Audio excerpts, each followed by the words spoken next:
లలితా సహస్రనామంలోని ఒక్క నామము చదివితే 1000 రెట్లు ఫలితముంటదని 8వ శ్లోకంలో వివరించారు హయగ్రీవ స్వామి. అయితే ఆ ఒక్క నామమునకి ఎంత పుణ్యముంటుందో చెబుతున్నారు ఈ శ్లోకంలో. గంగాది సర్వతీర్థేషు యః స్నాయాత్ కోటి జన్మను కోటిలింగ ప్రతిష్టాంతు యః కుర్యాద్విముక్తగే.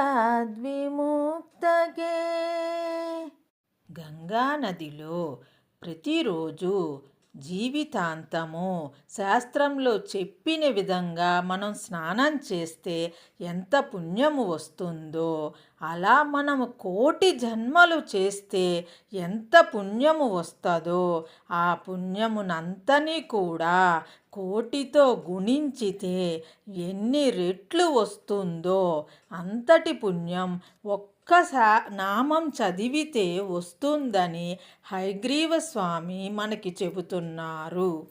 ఇక్కడ గంగానదినే చెప్పటానికి కారణం, గంగానది 3 లోకాలలో ప్రవహిస్తుంది. అందుకే మనం గంగానదిని చెప్పడం వలన 3 లోకంలో ఏ నదిలో స్నానం చేసినా అనే అర్థం వస్తుంది. కాబట్టి గంగానదినే వాడారు హయగ్రీవ స్వామి. అయితే భూలోకంలో ఉన్న ఏ నదినైనను చెప్తే ఒక్క భూలోకానికి మాత్రమే వర్తిస్తుంది. అందుకే గంగానది అనే శబ్దమును వాడారు. హయగ్రీవ స్వామి ఇంకను ఇలా చెబుతున్నారు, ఒక శివలింగమును కనుక మనం ప్రతిష్ఠ చేస్తే ప్రపంచాన్నంతటిని సంస్థాపితం చేసినట్లు అని ఆయన చెబుతున్నారు. దీనిని బట్టి మనకేమర్థమవుతుంది? శివలింగ ప్రతిష్ఠ అన్ని దేవతల ప్రతిష్ఠ కంటే అధిక పుణ్యమునిస్తుందని ఆయన చెబుతున్నారు. కాశీనగరమును అవిముక్త క్షేత్రము అని అంటారు. అవిముక్తం అంటే, అవి అంటే పాపములు, ముక్తము అంటే విడిచిపెట్టుట, అంటే పాపములు లేని నగరమని దీని అర్థం.